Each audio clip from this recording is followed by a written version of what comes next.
왜 안 접어졌지? 모두 접으라니까.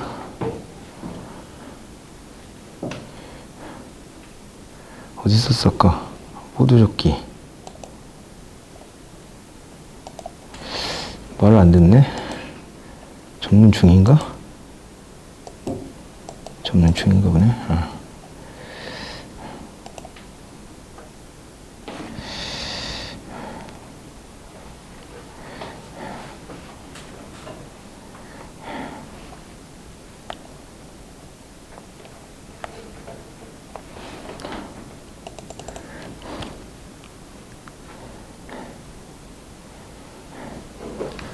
보여요? 이 정도 크기면? 네. 이것도 테스트를 한번 해보고.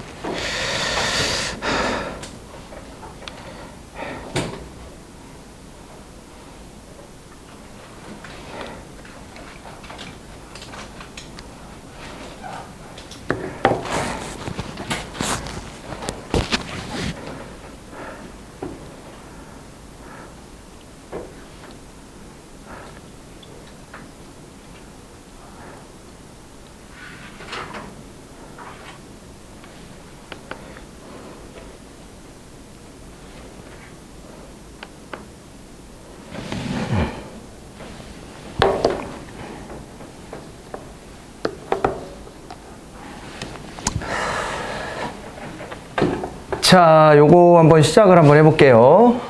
요거가 이제 뭐냐면은 이 행정학개론의 전체 맵을 한번 잡아보려고 그래요. 맵을 잡아보려고 하는데, 이게 이제 전체적인 어떤 스토리텔링하고, 그 다음에 이제 핵심적으로 암기해야 될 거 마지막으로 한번 좀 정리해놓고 갑시다. 그러니까 일종의 찍기인데, 무슨, 내 신내림 받은 것도 아니고, 다 찍어줄 순 없지만 빈출됐던 거 기본적으로 좀 다시 한번 암기하고 가야 될 거 그런 정도를 좀 봤으면 좋겠고요. 이거 보시면은 이렇게 이제 기초이론, 정책론, 조직론, 인사행정론, 재무행정론, 행정관리론, 지방행정론 이렇게 이제 단원이 구성이 돼 있잖아요. 그죠? 전체적으로. 자, 근데 그 안에서 기초이론을 먼저 보면 이게 총론은 배경 지식을 보는 거란 말이에요. 배경 지식을 보는데 이 안에 보면은 이렇게 4개의 큰 챕터가 있어요. 여기 보시면 여러분들이 이제 공부하는 책에 따라서 이게 좀 섞여 있기도 하지만, 나름 스토리텔링이 이제 이게 행정이 뭐고 행정학이 뭐냐, 이거를 보고, 그 다음에, 그렇다면은 여기서 이제 중요한 주체가 정부잖아요. 그 정부가 어떤 역할을 해야 되는 거야? 뭐 이런 거에 대한 얘기를 하죠. 그래서 작은 정부, 큰 정부 얘기가 나오고, 그리고 이제 학문적으로서의 행정학이 이론적으로 어떻게 전개되어 왔는지를 보고, 이 안에서 어떤 행정 이념들이 중시되어 왔는가. 이런 것들에 대해서 살펴보는 거예요, 같이. 됐죠? 자, 이제 그렇게 구성이 되어 있는데, 요거를 펼쳐보면, 이제 행정과 행정학 그랬을 때, 행정이 뭐냐? 그러면은 행정에 대해서는, 자, 보세요. 넓은 의미, 좁은 의미가 있을 거 아니에요? 그죠? 넓은 의미, 좁은 의미가 있는데, 넓은 의미로 보면은 사행정까지를 포함하는 개념으로, 그죠? 경영까지를 행정에다 다 넣어서 얘기하는 거였고, 그리고 좁은 의미로는 정부 관료제에 의한 공행정만 행정으로 보는 거였어요. 그죠? 그래서 여기 이제 각각 행정과 경영을 어떻게 봐야 되냐 그랬을 때는 이렇게 이제 이제 행정은 공익, 경영은 이윤, 행정은 독점, 경영 경쟁 뭐 이런 식으로 이제 비교하는 걸 잘 해 놓으셔야 돼요. 여기는 뭐 특별히 외울 건 없고 좁다 넓다가 헷갈리면 안 돼요. 알겠죠? 행정을 넓게 보면 민간 영역에서도 행정이라는 게 있는 거구나 라고 보면 넓은 의미였다. 그거 봐두시면 되고, 귤릭 이거는 뭐 자주는 안 나오더라고요, 요즘에는. 근데 이제 포스트코브 예전에 이제 자주 나왔던 그런 이제 이슈였고, 그 다음에 이제 정부의 역할 및 정부관으로 가보면은 경제체제와 정부의 역할, 그래서 여기서 이제 큰 정부, 작은 정부가 나오는 거잖아요. 그죠? 시장경제체제로 얘기할 때는, 그때는 뭐였어요? 여기서는 시장경제체제로 얘기할 때는 보시면은 이 순수경쟁 자본주의 작은 정부 이렇게 하고, 그때 우리가 행정학스럽게 얘기하면 입법국가 시대였습니다. 그죠? 그렇게 했었고, 그 다음에 여기 이제 혼합경제체제 여기로 넘어오게 되면 큰 정부로 넘어가는 거죠. 그리고 행정국가가 이제 된 겁니다. 그러면서 앞서서의 여기에 이제 시장경제체제 때 있었던 여러 시장 실패를 극복하는 데 정부가 역할했다. 이렇게 이제 흐름 잡으시면 되고, 뭐 이제 그런데 정부가 너무 개입하다 보니까 정부 실패가 나타나서 그때는 다시 작은 정부로 돌아가자는 신자유주의가 나타났다. 뭐 그런 정도입니다. 그리고 이런 것과 관련해 가지고 보시면은 보수주의, 진보주의 관점이 있는데 보수주의는 시장을 무조건 믿는 거, 자유방임주의. 근데 진보주의는 합리적 경제인관을 부정했다 이렇게 나오죠. 그죠? 인간이 어떻게 맨날 합리적이기만 하냐 이렇게 하면서 시장의 잠재력은 인정하지만 시장이 모든 걸 해결해 줄 거라는 맹신은 피해야 돼 이렇게 얘기했던 거. 이 둘도 비교를 좀 해두셔야 됩니다. 그리고 시험에서 많이 나오는 이 시장 실패와 정부 실패인데 시장 실패 그랬을 때는 요 5가지 맞아요? 5가지 이거 꼭 외우셔야 돼요. 이건 5가지를 반드시 외우시고 가셔야 돼요. 그리고 여기에 사실은 다 열어보면 극복 방안들이 나와요. 근데 극복 방안은 우린 표로 해가지고 이렇게 동글동글해서 한 거 있잖아. 그거를 몇 번씩 한 번씩 이렇게 그려보세요. 그려보시고 이거를 갖다가 암기하고 들어가셔야 돼. 여러분들이 알겠죠? 네, 그렇게 하시고 그 다음에 이제 이 부분은 이제 그렇게 해서 접근을 다 하셔야 돼요. 여기다가 다 메모는 해놨는데 뭐 그거 다 펼쳐볼 필요는 없을 것 같고 여러분들이 그거 뭔지 아시잖아요. 이거 표. 그거 잘 보셔야 되고. 그리고 이제 이 속에서 대안으로 나오는 게 사실은 3개인데 그 중에서 정부 규제에 관련된 게 또 이제 별도로 볼 수 있는 컨텐츠입니다. 그래서 요거 이제 구분을 해보면 방법에 따라서는 직접 규제, 간접 규제. 얘는 저 직접 규제는 명령 지시하는 거고 간접 규제는 뭐 하는 거예요? 간접 규제는 시장 유인하는 거예요. 그죠? 그렇게 하는 거고 대상을 놓고 보면은 이제 경제적 규제냐, 사회적 규제냐. 경제적 규제는 특정한 기업이나 이런 데들의 본원적 활동을 제한하는 거. 사회적 규제는 어때요? 얘는 사회적 약자를 보호하기 위해서 사회 전반에다 규제를 하는 거예요. 그냥 모든 전 국민한테. 그랬죠? 개입 범위에 따라서 이게 한동안 시험 많이 나왔는데 네거티브하고 포지티브 규제. 그죠? 네거티브 규제는 원칙적으로는 허용을 해놓고 예외적으로 금지시키는 방식. 포지티브 규제는 원칙적으로 금지시켜놓고 예외적으로 허용해 주는 거니까 허용의 범위가 넓은 게 네거티브 규제. 우리가 지금 도입하고 있는 규제 샌드박스 같은 게 바로 여기에 들어간다. 이거 법령 읽을 때 제가 그 말씀 드렸을 거예요. 그런 케이스들을 알아두시고 규제 정치론 누구요? 네, 제임스 윌슨이라는 사람. 이 4가지 모형 반드시 기억해 놓으세요. 대중정치 그러면은 어때요? 수혜자나 비용 부담자가 모두 이거 다 분산돼 있는 거. 그런 거예요, 이게. 이제 그런 개념으로 이게 단추열면 다 그렇게 나와요. 이거 표 있죠, 표? 이거 꼭 외우셔야 돼.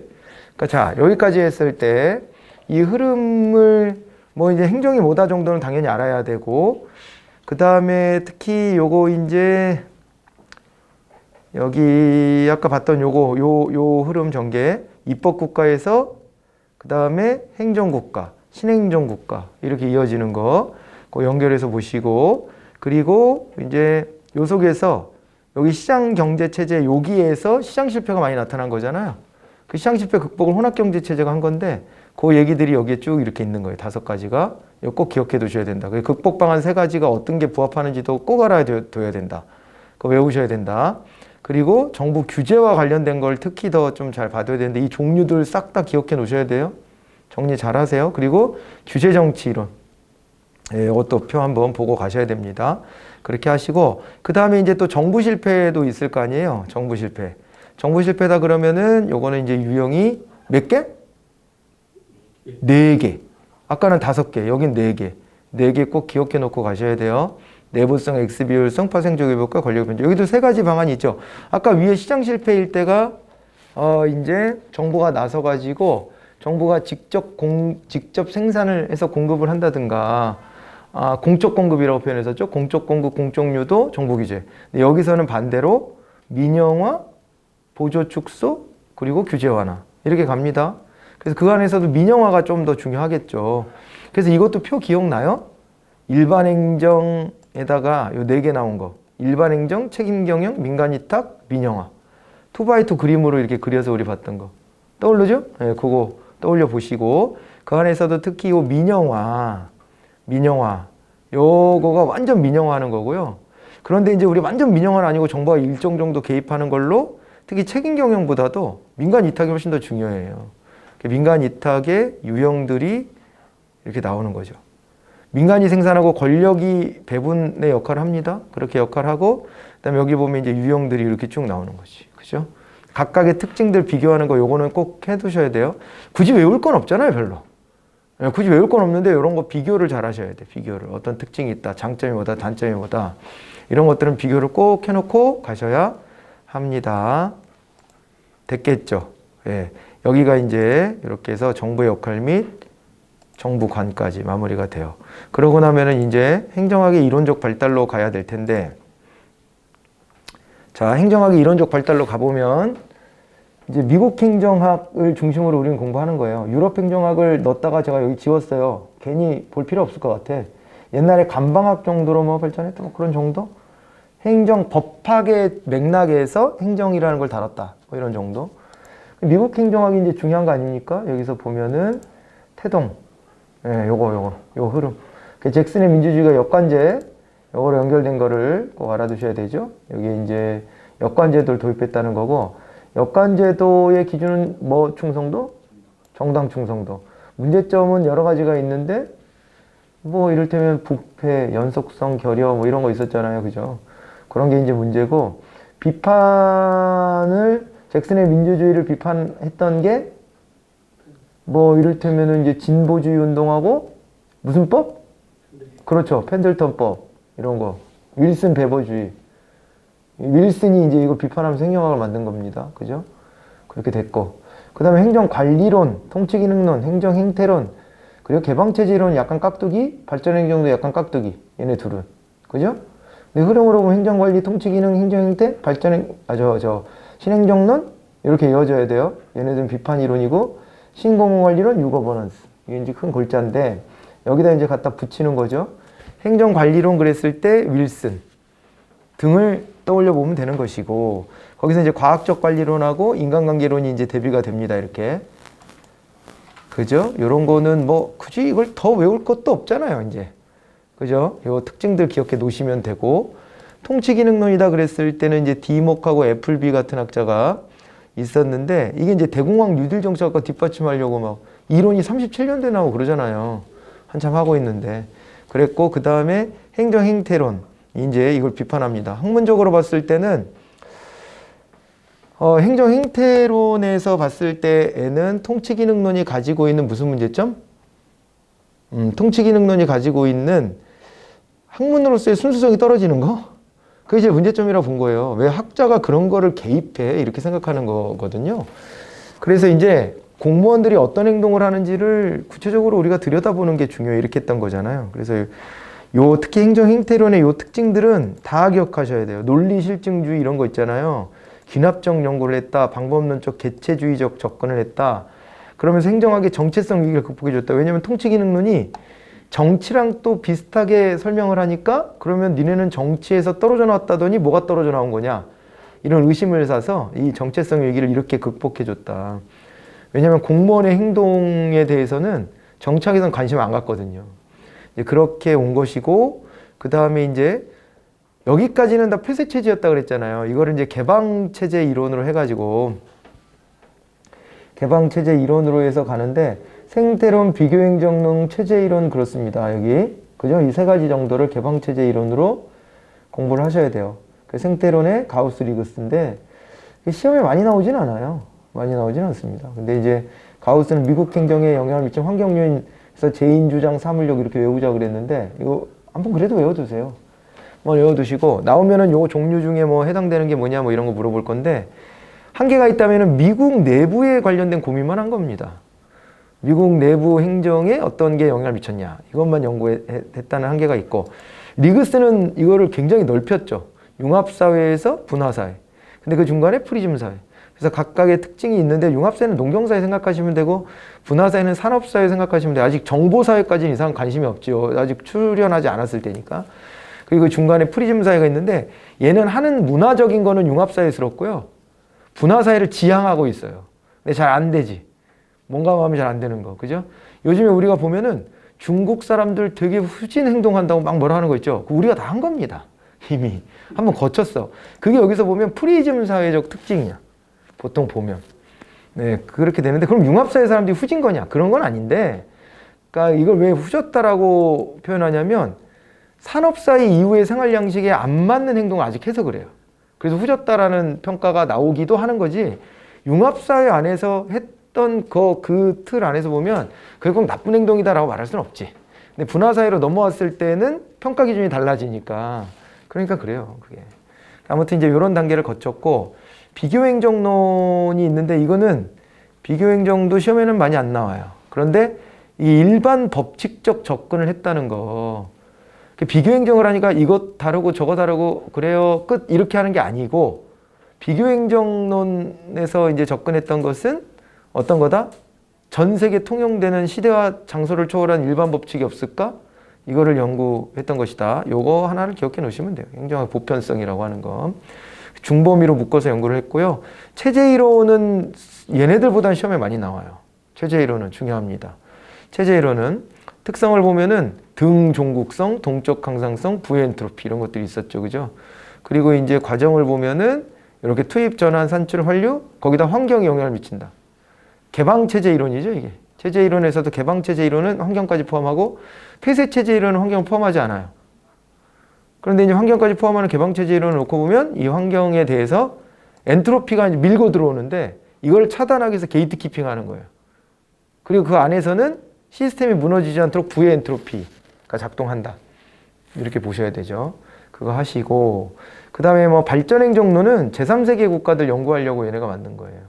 얘네 독특하다 이래가지고 우리나라를 비롯해서 아시아의 네 마리 용 뭐 이렇게 불렸던 과거에, 이제는 우린 기분 나쁜 표현이에요. 우린 명실상부하게 선진국반 예를 들어섰고, 대만이 자꾸 추격한다 뭐 한다 그러는데 그 소국이잖아요. 우리보다 훨씬. 더더군다나 홍콩, 싱가포르는 더 하나의 도시고, 그래서 비교 대상은 아닙니다. 예. 옛날에는 뭐 우리가 걔네 쫓아가는 입장도 되고 막 그랬었지만, 지금은 뭐 완전 이제 레벨이 다른 국가가 되어 있는 건데요. 어쨌거나 과거엔 그렇게 불렸었고, 그때 이제 우리나라를 비롯한 데들을 연구했는데, 여기서는 효과성이라는 게 시험에 나올 수 있어요. 나오면. 그죠? 발전행정론 효과성. 정부가 목표 세우고 목표를 얼마나 달성했는가를 보는 거를 중시했다. 그 안이 얼마나 썩어 문드러지든 말든 그거는 별 상관 아니에요. 정부가 목표한 것만 달성하면 돼. 우리가 그랬던 거죠. 박정희 정부 때 경제성장의 성과를 잘 달성했잖아요. 그런데 안으로는 재벌 중심의 부패 구조 같은 것들이 굉장히 자리 잡았잖아요. 그렇게 되고, 여전히 노동자에 대해서는 굉장히 적대시하는 경향도 좀 있는 것 같고, 그죠? 경유가 2,000원이 넘었는데 화물연대 파업하는 게 당연한 거 아닙니까?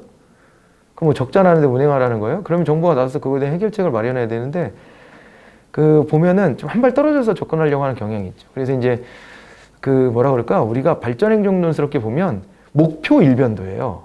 그러니까 그런 경향이 다 있어. 저 국민들 머릿속에도. 그러니까 경제 성장에 방해가 되는 요소는 다 나쁜 거야. 이렇게 규정을 하거든요. 그게 조금의 변화는 지금 있습니다만은 여전히 이제 그런 것도 머릿속에 자리 잡고 있는데, 그거 이 특징이에요. 우리 역사성이 그래서. 그러니까 이 효과성을 강조해 왔던 것들이 매우 있기 때문에 이 좀 집단주의적이기도 하지. 이 목표 달성에 방해되는 걸 하면 나쁜 거야. 뭔지 알겠죠? 그러다 보니까 하다 보면은 이상하게 재벌 기업들이 막 죽는 소리 하면 좀 들어줄 수밖에 없고, 그 다음에 노동자들은 웬만하면 조용히 있었으면 좋겠고, 이런 게 이제 있는 겁니다. 기본 틀이. 이런 걸 연구했던 거고요. 미국에서. 지네 나라의 모습은 아니에요, 이거는. 그래서 아까 약간 격가지다 그랬고, 지네 나라에서는 이제 이런 와중에 신행정론, 얘네들도 이제 여러 가지 이제 위기들이 등장하면서 신행정론이 나왔던 거죠, 그죠? 그래가지고 뭐 불확실성의 시대 이렇게 불렀는데 이런 문제들이 있었다는 거 기억해 두셔야 돼요. 여기에 시대적인 문제와 이걸 기점으로 앞에 있었던 행정 행태론하고 비교하는 거, 이거 시험에 아주 잘 나오는 주제. 근데 여기서 뭐 특별히 더 외워라 할 거는 없을 것 같아요. 여러분들이 다 기억하고 있을 거니까 그렇게 보고, 그죠? 가치지향성 이런 게 특히 시험에 많이 나오는 거죠. 아까 행정 행태론은 가치 중립, 얘는 가치지향. 근데 가치 무슨 가치? 적실성인데요. 가치로 보면 무슨 가치? 행정가치 중에? 형평성이에요. 형평성. 잊지 말고 보셔야 돼요. 그 전에 능률성은 나왔었는데 형평성은 안 나왔었잖아요. 그 형평성을 굳이 강조한 거예요. 일부러. 이 시대 문제를 해결해야 된다고. 그죠? 왈도 같은 사람 떠올려 보시면 되고, 현상학이 신행정론에서 약간 좀 영향을 받아요. 근데 똑같은 건 아닙니다. 현상학은 이거에 영향도 받지만, 신행정론은 국가 전체의 관점에서 공동체적인 것들의, 그죠? 회복을 얘기하는 거잖아요. 근데 얘는 굉장히 개인주의적이에요, 현상학은. 개별이 중요하다 이렇게 접근하는 겁니다. 이게 이제 80년대 넘어와서 얘기니까, 그때는 이제 분위기가 또 이제 이 개인주의가 특히 또 강조가 많이 되거든요. 인간성 뭐 이런 거 있잖아요. 인간 존중 뭐 이런 얘기들이 요 이론들의 흐름에 다 묻어 있어요. 얘가 약간 그런 겁니다. 그래가지고 행태론을 비판하는 틀은 신행정론에서 좀 따오는데, 그런데 거기서 한 발 더 나가서 얘는 개인주의적인 차원이 굉장히 있는 거죠. 그래서 막 주관적 의미 이런 게 나오는 거예요. 개인들 각자 다 다른 거 아니냐. 행동 관찰을 하자 이런 얘기를 하게 되는 거고, 그죠? 그런 겁니다. 개별 문제 중심적으로 공동체 문제보다는 이런 게 좀 다른 거예요. 그리고 이제 사회 유명론, 사회가 중요한 거 아니라는 얘기입니다. 개인이 중요하다는 얘기를 하는 거예요, 여기서는. 그래서 미시적으로 개개인에 대한 연구를 한다. 그래서 여기에는 현상학의 대표적인 이론이 하몬의 행위 이론이 있죠. 그죠? 예, 여기에 있는 거예요. 그리고 이제 신제도주의도 행태주의를 비판한 겁니다. 그죠? 근데 구제도주의도 비판해요, 얘네는. 구제도주의의 한계를 극복하고 행태론의 한계를 지적했다. 뭐 이렇게 보면 맞죠. 구제도주의는 너무 지나치게 제도를 협소하게 봤다는 점, 그래서 그거를 극복하면서 행태론의 방법론적 개체주의에 입각한 행태론을 좀 비판했다. 왜냐하면 신제도주의는요, 제도에 따라 사람이 끌려간다고 보는 거지, 개인이 무조건, 그죠? 무조건 뭐 이렇게 다 선택하면 그게 다 끝이다, 이게 아니에요. 제도가 영향을 준다는 거지. 근데 물론 이 안에서도 또 이게 홀이 나눴잖아요. 이게 좀 어려운데, 학력선택 신제도주의는 여전히 방법론적 개체주의를 유지해요, 얘는 경제학 베이스라서. 그런데 다만 얘는 제도를 그 경제 시스템으로 봐가지고 그 틀로 설명을 했다는 점에서는 행태주의하고는 좀 차이가 있는 거예요. 그걸 비판한 것 뿐이야. 그런데 역사적 신제도주의나 사회학적 신제도주의는요, 개별적인 선택에 대해서 굉장히 중시하고, 그죠? 거기서 힘의 역학관계 같은 것도 보고, 현실적인 문제들도 많이 보고, 전체주의적 관점도 있어요. 역사적 신제도주의는 특히 방법론적 전체주의. 그런 관점에서 좀 차이들이 있습니다. 같은 신제도주의가 아니에요. 그런 걸 떠올려 보시고 키워드를 외워두셔야 됩니다. 이것도 표로 정리되어 있는 거 있어요. 얘네 셋 비교하는 거. 그거를 꼭 기억해 놓고 가시면 좋을 것 같아. 그래서 역사적 신제도주의의 키워드는 뭐예요? 키워드가 여기서 무엇보다 경로 의존성이 제일 1번이에요. 경로 의존성. 그렇게 되고, 그리고 뭐 나머지는 맥락성이나 권력의 불균형 같은 것들을 또 얘기하기도 하고요. 그 다음에 합리적 선택 신제도주의는 어떻게 돼요? 합리적 경제인을 가정하고 일반화된 이론, 이렇게 되는 경제학 베이스니까 시대와 장소를 초월하는 그 경제학 논리를 가지고 다 얘기하는 거거든요. 그런 점이 있고, 그런데 여기에서 이제 이론적으로 보면 연역적 연구를 한다 그러니까 관련 이론처럼, 여기 보면 공공선택론, 얘가 또 이제 별도의 주제처럼 튀어나와서 시험에서 자주 나오죠. 여기서는 무엇보다도 빈센트 오스트롬을 기억을 하는 게 중요합니다. 예, 민주행정 패러다임, 그죠? 나머지보다도 이거 절대적으로 기억하셔야 돼요. 아까 73년도에 이거 미국 공행정의 지적 위기 뭐 이래가지고 나왔었잖아요. 예, 이거 기억을 하셔야 되고, 거래비용 이론은 뒤에 가서 오히려 좀 많이 나오죠. 어디서만 나오냐면 요 이론이 요 관련 이론 요거 있잖아요. 요게 어디 가서 나오냐면 저 뒤에 가서 조직과 환경. 거기 조직경제학 이론이 얘야 또. 그게 겹쳐. 그래가지고 얘네들이 결국에는 환경에 대해서 어떻게 봤다는 거예요. 환경에 대해서, 환경 어쩔 수 없이 우리가 결정론이야. 따라가야 돼. 따라가는데 조직군 단위로 대응이 돼. 그죠? 조직군 단위로 같이 적응하는 거예요. 그렇게 보는 거고, 그 안에서 세부적인 이론들을 이런 애들을 꼽아요. 그래서 요거 제일 중요하고, 그 다음에 얘도 좀 중요하고, 얘도 가끔 나오고. 그런 거죠? 이거는 이제 아까 시장 실패 얘기할 때 나왔던 건데, 겹쳐서 나오는 겁니다. 다 떠오르죠? 머릿속에 그려보시라는 거예요, 지금 다. 이런 걸 공부했고, 그 다음에 사회학적 신제도주의의 핵심 키워드는 제도의 동형화였죠? 동형화. 어렵게 나오면 동형화 유형까지 물어볼 때도 있긴 했지만, 그거는 딱 한 번. 그럼 이제 제도의 동형화라고 하는 걸 잘 기억해 놓으셔야 돼요. 되죠? 그래서 신제도주의에 대한 게 또 하나의 챕터예요, 정말. 어마어마한 챕터입니다, 이게. 그리고 신공공관리론, 신자유주의, 그리고 여기에 특성들, 시장주의, 기업가족 정부. 기업가족 정부 그랬을 때 여기 보니까 아리기법, 리기법이라고 하는 거거든요. 리기법, 리스트럭처링, 리엔지니어링, 그 다음에 리오리엔테이션, 이거 있었잖아요. 그리고 벤치마킹이나 TQM 같은 거 이런 것들이 있고, 그리고 ISO 아까 9000 같은 것도 사실은 이 맥락 속에서 파생된 거고, 그리고 이제 시민을 고객으로 인식했다는 점에서 신행정론도 똑같은 게 나왔었어요. 신행정론하고 얘는 완전 반대인데 이관점만 비슷해. 그런 것도 하나 특징적으로 봐주시고, 정부 재창조론은 누구? 오수분하고 게블러. 어떻게 외우라 그랬어요? 10가지? 예, 노사, 시기, 경미, 지분, 고수. 그죠? 그래서 그 10가지가 이렇게 쭉 나와요. 근데 사실은 노적기가 아니라고 하는 거죠. 노적기 아니고 촉진적 정부 방향만 잡아줘라. 그런 얘기를 했던 거고요. 이건 근데 다 비슷한 얘기입니다. 이게 지금 여기 밑에 보면 크게 다른 얘기가 없어요. 그래서 이걸 또 이제 신공무 관리를 비판하는 이론들이 이렇게 있어요. 블랙스버그서는 포스트 NPM. 포스트 NPM에 키워드가 있었죠, 참. 네, 재규제, 재짓거나 이런 얘기가 나오면 포스트 모더니, 포스트 NPM 그렇게 기억하셔야 돼요. 그리고 NPS가 이제 시험에 엄청 많이 나오고 있죠. 계속 2000년대 이후에 새로운 이론이기도 하고요. 이 10가지를 반박하는데 너무 비슷한 얘기를 열거해 놔가지고 10개를 채우려고 한 것 같아. 그러다 보니까 7가지로 반박을 했죠. 7가지를 이걸 어떻게 두 문자로 해서 외우신 분이 있어요? 그리고 외우기가 어려워요, 이게. 그냥 쭉 설명하는 식이야, 7개를.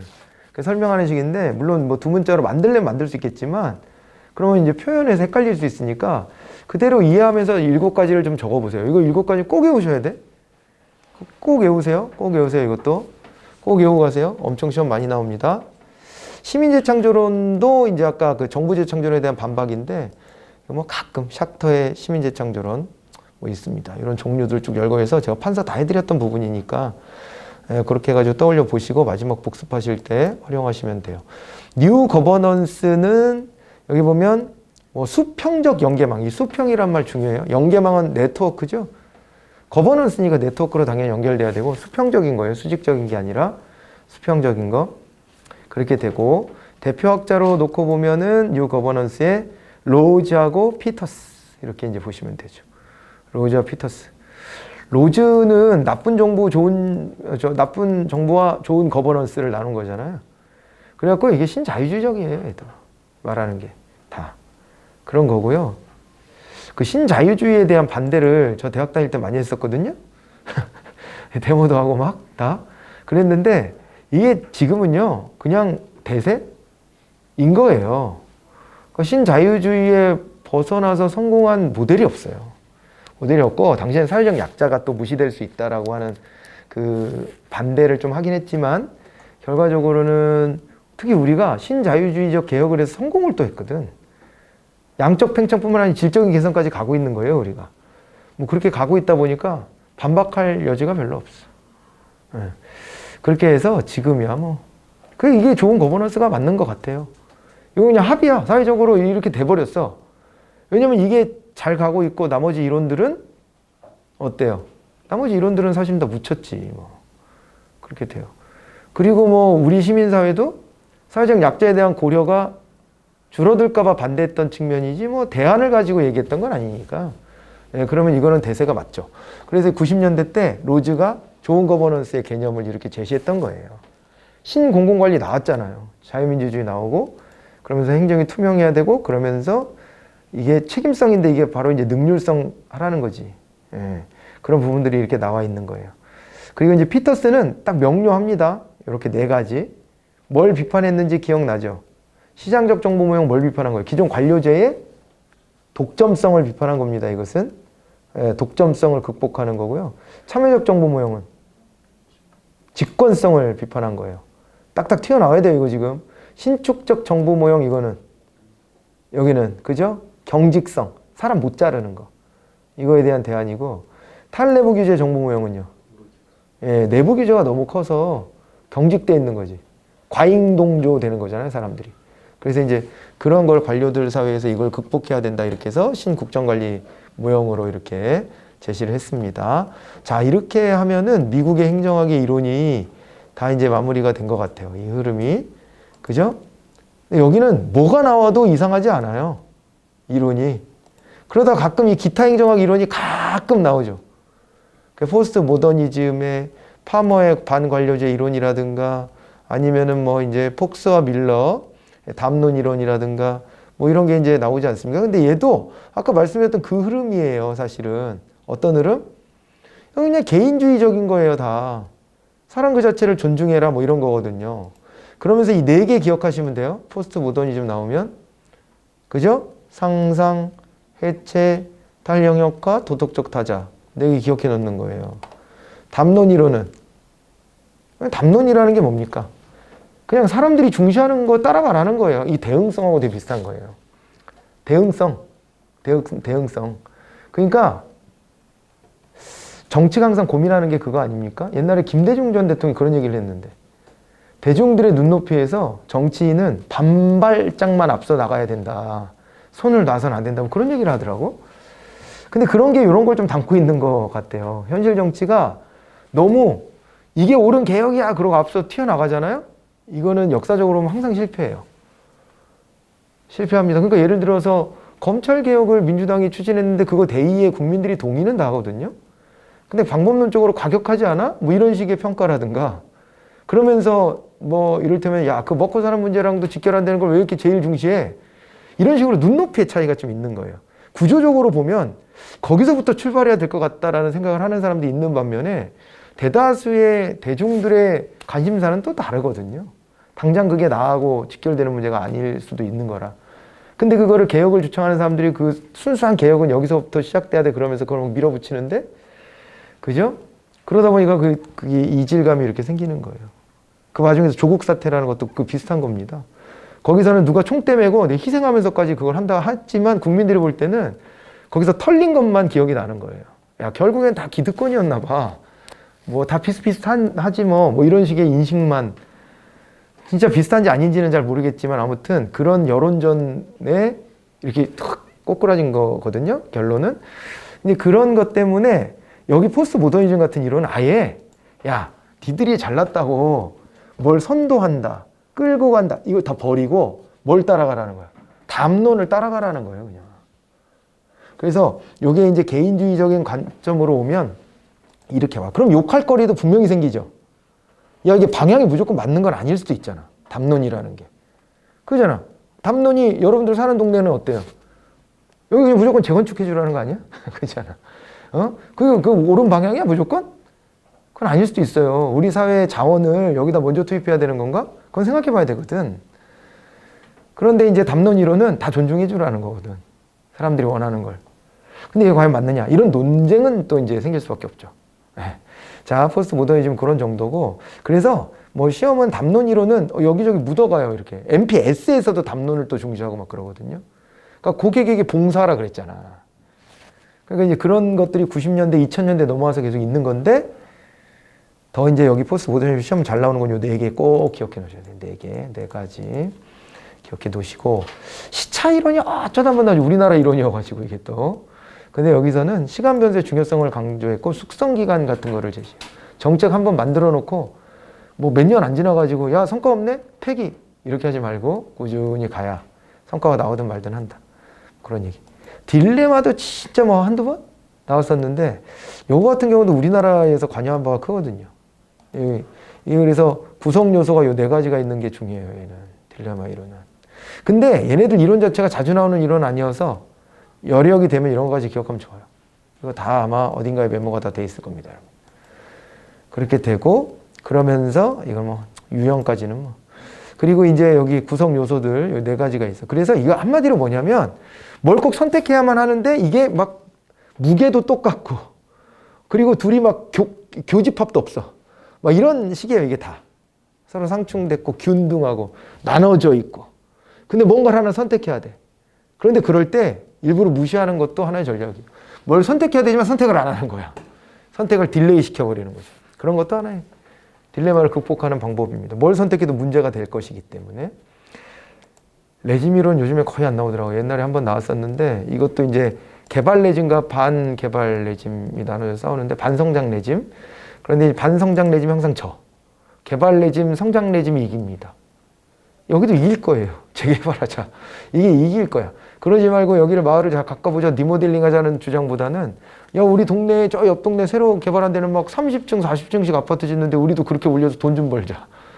이게 논리가 더 간단하잖아요. 인간의 욕망을 그대로 그냥 툭 건드려주는 거니까 그 방향으로 갈 가능성이 높죠. 여기서 우리 한몫 챙겨보자. 이런 심리. 그러니까 여기는 집값이 올라가잖아, 지금. 집값 다 떨어지는데 일시적인 현상일 것 같지만 제가 볼 때는 그 기대감 때문에 당장 안 됩니다, 이거. 될 수가 없어요. 될 수가 없는데 언젠간 하겠지, 하기는. 할 텐데 더 낡아져야 돼. 한 20년 더, 20년은 더 걸려야 되지 않을까 싶은데, 내 생각에는. 근데 지금부터 군부를 떼야 물론 이제 그때 되겠지. 아무튼 간에 그런 거를 연구한 게 레짐 이론이에요. 도시에서의 어떤 경쟁, 이런 세력 간의 경쟁, 이런 거고요. 다문화주의는 뭔지는 알잖아요. 이게 다원주의랑도 좀 다른 거예요. 그죠? 그리고 문화상대주의랑 특히 좀 다른 거고요. 그러니까 다문화주의가 다원주의랑 연결되는 거는 있죠, 분명히. 근데 접근법이 조금 다른 거죠. 다문화주의는 그리고 이게 아까 뭐랑 다르다고 내가 얘기했죠? 다문화주의가 문화상대주의랑 좀 다른 거예요. 문화상대주의는 존중하고 마는 건데 다문화주의는 같이 이거는 섞여서 가는 겁니다, 그냥. 그래서 이게 한 발 더 깊어진 거라고 생각하셔도 돼. 아무튼 이런 거까지 잠깐 보고 행정이념. 행정이념은 본질적 가치와 수단적 가치가 있습니다. 본질적 가치 4개 외웁니다. 4개 외워요. 공익, 정의, 형평성, 자유. 자유는 안 봐도 돼. 3개만 해도 돼. 자유는 거의 안 나와. 그게 이제 공익, 정의, 형평성입니다. 공익은 2가지죠. 실체설과 과정설. 그렇게 외워야 돼요. 과정설 아닌 나머지는 다 실체설입니다. 그렇게 봐야 돼요. 그래서 설의 특징들 이렇게 비교하는 거 또 잘 하셔야 되고, 얘는 반대로 나와 있겠죠. 그리고 정의는 롤즈만 기억하시면 돼. 롤즈를 기억하는데, 롤즈가 했던 게 전제 조건은 무지의 배일, 그리고 원칙은 1의 원칙이 자유, 2의 원칙이 평등이에요. 근데 그 평등이 또 2-1과 2-2로 나눠지는 거죠. 그래서 평등한 자유와 그 다음에 기회균등, 차등의 원리. 이게 이제 나오는데, 아까 1, 2 참, 이건. 1, 2, 이건 자유, 이건 평등. 이게 평등. 근데 2-1, 2-2 이거잖아요. 그죠? 그래서 이거 순서. 이거 잘 기억해요. 순서대로 가야 된다라고 했던 거 잘 기억해 두셔야 돼요.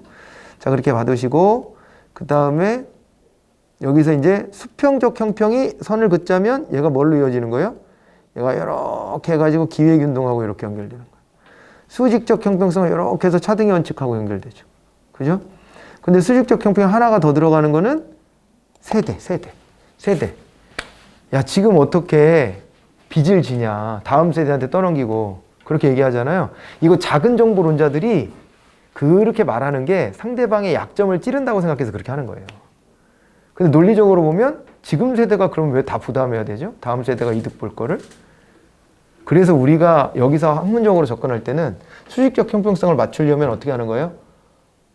어느 정도의 부채를 안고 가야지 그게 옳다.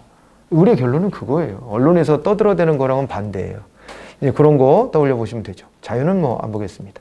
그리고 수단적 가치는 민주성, 합법성, 경제성, 능률성, 효과성, 생산 되게 많어.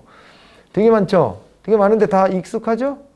익숙하죠? 예, 익숙할 거라고 믿고, 이 능률성 2가지였는데 기계적 능률과 사회적 능률, 그게 과학적 관리론과 인간관계론 연결되죠. 그거 잘 하셔야 되고, 그 다음에 민주성도 2가지예요. 대내적 민주성, 대외적 민주성, 이런 거 그렇게 연결해서 보시면 됩니다.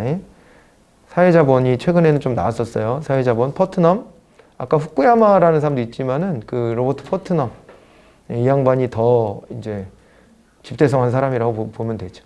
그 신뢰, 기본, 네트워크 이런 걸 강조했다.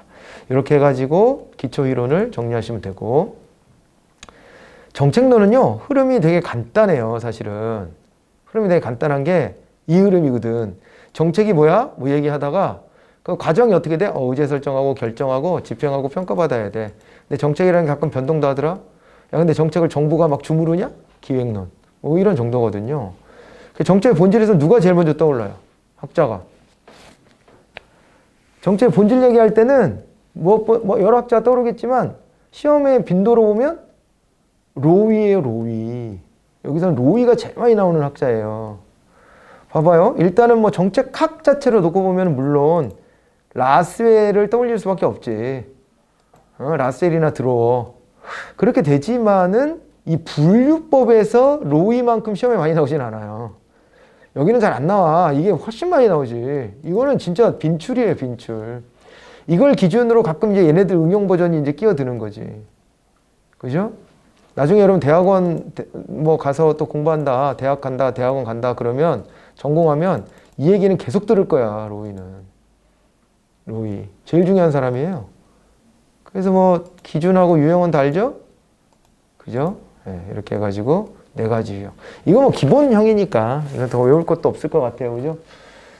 이걸 반드시 좀 알고 가셔야 되고, 그다음에 나머지 학자들의 이 유형도 알죠? 알몬드 포일은 상징 정책, 추출 정책, 리플리, 프랭클린 그러면 규제를 두 개로 나눠요. 그죠? 예, 그래서 여기서는 경쟁적 규제 정책과 보호적 규제 정책 두 가지 나눠지는 거. 그거 꼭 알아두셔야 돼요. 구성 요소 세 가지는 뭐죠? 정책이? 목표, 수단, 대상 집단. 세 가지. 그죠? 목표 예산은 시험 뭐 많이 나와요? 목표 변동. 이거 많이 나오죠. 이거. 근데 이 중에 이거 위에 두 개. 목표의 전환. 돼요? 과두제, 절직, 동조 과잉 같은 거. 그잖아요. 그리고 뭐 내부성 같은 거를 추가할 수 있겠지. 그리고 이제 목표의 승계. 이건 어때요? 목표의 승계는 새로운 목표를 설정하는데 그 이유는 이미 달성돼서 아니면 달성이 안 될 것 같아서. 근데 조직은 깨트릴 수 없으니까 새로운 목표를 장착하는 점. 그 기억을 꼭 해두셔야 돼요. 이거 하셔야 되고, 정책수단은 뭐 집행 과정에서도 얘기를 하기도 하지만 따로 뺏어보면 이 살라몬, 특히 직접성의 정도를 가지고 높냐, 이거 꼭 외우고 가세요. 높음, 낮음 이거 구분하셔야 돼. 에? 이거 높음, 중간, 낮음 구분할 수 있는 정도 수준을 하셔야 돼. 그래서 비슷한 것끼리 묶으면 돼. 경제적 규제는 규제인데 직접성이 제일 세지. 특히 이거는 개별 경제주체한테 너 이거 해 하지만 본원적 활동을 제어하는 거라 그랬으니까 직접성이 훨씬 높고, 사회적 규제는 그거보단 약하고 뭐 이런 식으로 해서 하나씩 비교하는 거예요. 공기업은 당연히 정부가 직접 운영하니까 높은데 출자만 하면 돈으로 그냥 갖다가 좀 집어넣는 거니까 낮음이고, 뭐 이렇게 해가지고 자꾸 나눠서 연습하셔야 돼. 이거 하시고, 그 다음에 정책 대상 집단에서는 요즘에 보면은 이제 이게 수혜자 비용 부담자가 있는데 의제 설정에서 조금 더 자세히 좀 이따가 보고요. 아무튼 이렇게 해서 보시고 됐죠? 참여자 여기다 넣어놨나? 아, 여기다 넣어놨구나. 정책 결정자, 이게 정책 참여자 이렇게 되는 겁니다. 이게 연결이 좀 되는 건데요. 그런데 이제 공식적인 정책 참여자와 비공식적 정책 참여자가 있죠. 특히 비공식적 정책 참여자가 시험에 좀 나오는 편입니다. 응? 각각 알죠? 특징들. 이 정도는 찾으실 거라고 보고, 그 다음에 정책 의제 설정. 누가 제일 먼저 떠올라요? 아씨, 열어버렸네. 코옵. 여기선 코옵이야, 그냥. 코옵. 코옵이지, 코옵. 그래서 요거 나눈 거. 외부 주도형과 내부 주도형 나눈 거, 요거 잘 보셔야 되죠. 동원형은 PR. 요거. 네, 꼭 보셔야 돼요. 관련 이론 그랬습니다. 의제 설정과 관련된 이론 그랬는데, 의제 설정 관련 이론으로 엘리트론과 다원주의 이론 이렇게 좀 넣었는데, 사실은 의제 설정의 주체가 누구냐의 문제입니다. 이것도 의제 설정은 엘리트가 아니라 다원주의적으로 접근해야 되냐, 뭐 그겁니다. 그래서 이거 뭐 그림으로 우리가 다 정리했었잖아요. 이거 기억나는 거죠? 다 기억나는 거죠? 특히 얘는 뭐 두말하면 잔소리지. 신엘리트론은 두말하면 잔소리. 신엘리트론 시험에 거의 뭐 그냥 나온다고 생각하고 공부하셔야 될 정도예요. 알겠죠? 지금 정책론 들어와서 로위, 콥, 그리고 무의사결정, 이거는 그냥 나온다고 생각하고 공부해 놓고 가셔야 되는 거예요. 당연히 잘 돼 있을 거예요. 많이 들었기 때문에. 근데 마지막 정리에서 놓치고 가면 안 돼. 절대로. 그리고 이제 뭐 여기 짜웅을 좀 맞춰야 되니까 벤틀리, 트루만하고 그 다음에 이제 달 정도 좀 기억해 놓으시고, 정태인 네트워크도 얘도 잘 기억해야 돼. 의제 설정하는데 이거 개별이 아니라 이렇게 집단적으로 간다. 이 세 가지. 그죠? 이거 연표 정리할 때도 말씀드렸던 부분이니까 그렇게 해가지고 한번 보세요. 정책 결정론. 네, 요거로 가면은 일단은 요 순서 좀 기억하셔야 돼. 요 과정. 그죠? 이 과정. 근데 과정을 상식으로 접근해서 보면 다 맞출 수 있어. 상식으로 보면. 그러니까 문제를 인식했어. 목표가 뭐지? 방향성을 보고 자료를 수집 분석한 다음에 대안을 탐색하고 결과를 예측하는데 이때 필요한 게 바로 뭐예요? 정책 분석이에요. 예측을 해봐야 되니까. 그죠? 미래 예측 기법 이런 것들이 있는데 이런 것들을 활용해서 특히 이 추측에서 얘네들 시험 많이 나오죠? 그죠? 예. 이런 거를 활용해서 정책 분석에 들어가는 겁니다. 그런데 여기에서 보면은 이제 비용 편익 분석과 비용 효과 분석 나눠지는데 얘를 할 수 있으면 얘를 안 가요. 얘만 하는 거야. 근데 아까 공군연구소에서 효과 분석 이걸로 안 돼서 이걸로 왔다 그랬잖아. 근데 여기 이제 비용 편익 분석을 놓고 보면 짠, 요 네 개인데 얘네들은 확실한 뭐가 있을 때 확실한 할인율. 확실한 할인율을 알 때. 얘는 그걸 잘 모를 때. 얘는 그냥 우리 여기 자영업자들이 하는 거야. 회수기간. 야, 여기다 1억 넣는데 이거, 야, 몇 년 벌면 이게 회수되냐? 뭐 이런 거 하는 거니까 아주 간단한 거고, 요 위에 두 개. 얘는 몇 기준? 수년제 같이? 0기준. 얘는 편익비용 비율은 1기준. 시험 많이 나오죠? 그렇게 하시면 됩니다. 이론 모형, 이건 제가 뭐 도식화해가지고, 개별적인 거, 집단적인 거, 뭐 다 얘기했어. 얘네들은 다 합리주의 가지고 노는 건데 얘는 합리주의를 부정한 거예요. 사이버네틱스는. 어? 그죠? 야, 인간이 뭘 그렇게 합리적이라 그래. 습관적으로 하는 거야, 그냥. 이런 거야. 가만 생각해보니까 우리가 아무 생각 없이 하는 일들이 되게 많아요. 되게 많고 어릴 때 이러면 안 돼! 그러면은 그냥 그게 체내화돼서 해. 생각 안 해, 근데. 왜 그래야 되지? 생각 잘 안 해요. 그잖아요. 생각하고 자기 이걸로 정립돼야 합리 모형이라 할 수 있는 건데 생각을 안 해봐. 자기가 선택한 게 아니야. 어릴 때 배워서 혼나지 않으려고 하다가 익숙해진 게 있고 당연하다고 그래. 당연하다고 그래. 일부 일처제는 당연합니까? 왜죠? 생각해 보셨어요? 왠지? 생각을 해야지 그게 당연한 거예요. 근데 생각 안 하고 당연하다 그런다? 나? 생각 안 하고 당연하다 그래. 그럼 동거하는 건 나쁜 거예요? 왠지 이러면 막 골치 아픈 거예요, 이제. 그죠? 당연한 거예요, 그냥. 사람의 생명은 죽이면 왜 안 되는 거예요? 생각해봐야지, 자기 머리로. 왜 사람은 죽여도 되고 개미는 죽이면 안 되지? 이런 거 생각해봐야 돼. 다 우리의 합의거든, 그냥 사실은. 근데 모든 생명을 다 존중하자 그러면 나한테 피해가 오니까 나눈 거야. 해충은 죽여도 돼, 이런 식으로. 생명의 높낮이를 우리가 구분했죠. 그냥 우리가 합의한 거예요. 그게 이성적인 판단이거든요. 어쨌거나. 근데 그런 생각 안 하고 그냥 그렇게 따른다니까 사람들이 보면은. 사이버네틱스. 이렇게 접근하는 거. 그렇죠? 흥미로운 재밌는 부분들이에요. 집단적으로 보면은 이 회사 모형은 쓰레기통 모형이 있었습니다. 그러면은 뭐 회사 모형이야 이제 SOP, 갈등의 준해결 뭐 이런 거 키워드들 있잖아요. 여기 딱. 여기도 키워드가 물론 있죠. 합리 모형 경제적 합리성과 완벽한 합리성. 점중주의는 정책 합리성, 만족 모형은 제한적 합리성. 인간은 좀 합리성이 있긴 한데 제한적이야. 근데 사이버네틱스는 야, 합리적으로 사고하는 게 아닌 것도 많아. 그냥 이렇게 간 거고 얘는 최종 모형은 또 뭐예요? 그죠. 초합리성까지도 존중. 그러니까 다 키워드 알고 있잖아요, 여러분들이. 그 키워드를 알면 돼. 문제 거의 풀려, 사실. 90%는 풀려. 가끔 이제 거기서 더 들어간 것 때문에 안 풀리는 거지. 키워드 하나만 알아도 다 풀리는 게 많아. 여기도 이런 거 키워드들 기억해 놓으면 다 풀려요. 불확실성, 회피, 갈등의 준해결 뭐 이런 게 뭐 핵심이지 뭘. 그리고 쓰레기통 모형은 그 흐름 4개. 그 흐름 4개만 잘 기억하면 돼요, 여기. 의사결정의 구성요소. 요거죠. 4가지 흐름. 그리고 이것이 킹던의 정책창 모형으로 연결된 건데 얘는 사실은 여기다 붙여야 되나 저기다 붙여야 되나 고민이지. 얘는 원래는 의제 설정론으로 끌고 들어간 거예요, 얘를.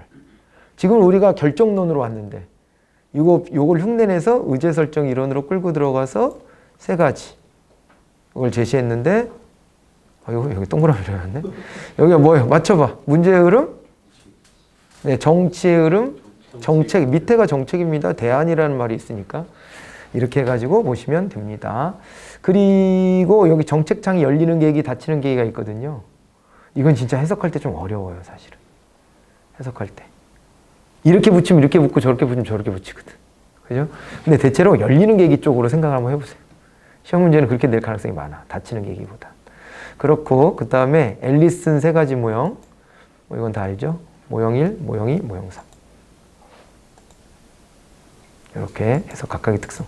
모형 3이 새로운 모형이죠. 그죠? 관료정치 모형이. 이렇게 해서 보시고. 이거는 결정 에센스 책 보면 이거 하나 가지고 한 권을 썼어. 한 권. 한 권. 쿠바 미사일 이게 되게 깊은 얘기까지 나와. 후르시초프 얘기까지. 다. 예. 거기서 후르시초프가 모르게 지들끼리 진행하는 것도 있고 막 그래. 걔네도 이게 다 있는 거야. 걔네도. 러시아도. 소련도. 조직과정 모형이 있어. 지들끼리 막 해먹어. 그리고 막 자기네 우두머리 모르게 하고, 관료정치 막 이런 거 하고 막 해. 미국도 있고. 그게 막 맞붙으니까 되게 복잡해진 거죠. 이게 원래는 외교, 안보 문제가 위에 이 이론으로 설명이 잘 안 떨어져서 워낙 복잡하니까. 그래서 이 이론을 제시했던 건데, 일반 이론에도 적용이 되더라. 뭐 이렇게 얘기하고 있죠. 집행론. 하향적 접근, 상향적 접근이 있다. 이렇게 나왔습니다. 그죠? 그래가지고 이 연구는 일단은 여기 요거 프레스만 일더버스키 가장 늦었죠? 가장 늦어서 이게 잃어버린 연계 뭐 이런 식으로도 표현이 됐죠. 그러니까 이 단계 중에서 연구가 본격적으로 이루어진 게 가장 늦었다. 시기가. 그렇게 봐야 되고, 하향적 접근과 상향적 접근이 있고, 이거 특징들은 뭐 우리가 다 압니다. 그리고 정책 집행의 유형인데, 유형에 보면 짠, 요게 대표적인 학자로 나카무라 스모르드를 제시한 겁니다. 근데 사실은 여기에 뭐 이제 버먼이라든가 엘모라든가 립스키라든가 이런 사람들이 다 있죠. 다 있는데 대표 선수로 이렇게 한 거고요. 사바티아 마즈메니언도 있죠. 이제 나중에는 통합 모형으로 갔던 그런 것이고, 하향적 접근을 먼저 연구했었고, 그죠? 그랬습니다. 그래서 여기다가 집어넣었어요. 이렇게 하향적 접근하고 상향적 접근에다가 나머지 학자들 다 넣고, 나카무라 스모르드를 따로 본 거예요. 그냥 이렇게. 나카무라 스모르드가 좀 이걸 체계적으로 연구했기 때문에. 그래서 이게 나카무라 스모르드 이거 나올 때 요쪽은 결정자, 요쪽은 집행자인데, 특히 시험 많이 나는 관료적 기업가형이에요. 그죠? 이거는 정책 결정까지도 누가 한다? 집행자가 한다. 그렇게 해서 보셔야 됩니다. 꼭 나눠서 보셔야 되고, 이것도 꼭 나눠서 보세요. 그리고 이제 정책 평가. 평가의 과정이 가끔 나올 때도 있어요. 이렇게. 그 중에 특히 평가성 사정이라는 거. 메타 평가의 일종일 수 있는 건데, 평가성 사정. 평가성 사정. 평가에 대한 평가죠. 근데 사전에 이게 타당한지 여부를 한 번 더 보는 것이고, 그 다음에 타당성과 신뢰성인데요. 타당성 4개. 4개 툭 튀어나와야 돼요. 타당성과 신뢰성 언급하는 게 여기도 한번 있고요. 어디 가면 한번 있어요? 시험. 인사행정에서 채용할 때 시험. 거기서 나오는 거랑 좀 달라, 내용이. 구성타당성만 이름을 같이 써요. 그런 것이고, 나머지 다 달라요. 내용도 좀 달라요. 그래서 그거 잘 보셔야 돼. 이 통계결론의 타당성에서 1종 오류, 2종 오류 나오는 거. 그죠? 그게 있었죠? 그렇게 나오고, 그 다음에 내적 타당성의 저해 요인 같은 거 잘 보셔야 돼. 내적 타당성의 저해 요인. 그죠? 저해 요인 같은 거 잘 보셔야 되고, 여기. 그죠? 외적 요인으로는 하나, 선발 요인이 있을 거고요. 그리고 내적 요인이 엄청 많죠. 얘네들. 그 외적 타당성은 어때요? 외적 타당성. 요거 저해 요인. 또 이렇게 대호 실크다. 대호 실크다. 그죠? 이걸 기억해 놓으면 이걸 빼고는 더 있긴 있어, 사실은. 근데 우리 시험 수준에서는 이 정도? 그리고 요거 이외에는 내적 타당성 저해 요인이구나, 이렇게 생각하셔도 돼요. 신뢰성은 일관성이었고요. 그죠? 그리고 실험적 방법에서 보면은 진실험과 준실험이 있다. 이게 내적 타당성, 외적 타당성 높냐 낮냐, 이거 비교 잘 해놓으시면 됩니다. 정책 변동이 가끔 나와요. 호그우드 피터스 정책 변동. 그래갖고 여기 유형 이렇게 나오는데, 이렇게. 그죠? 4가지. 모형. 이렇게. 정책 변동을 이끌어내는 모형. 정책 지지 연합 모형 다시 한번 소개하는 거죠, 여기서. 그런 거예요. 앞에서 한번 설명할 수 있는데 통합 모형으로, 그죠? 여기서 설명 다시 한번 했어. 요거 시험 많이 나오죠. 정책지지 연합 모형. 이런 거 나오면 거의 정책지지 연합 모형의 답일 확률은 80%. 네, 거의.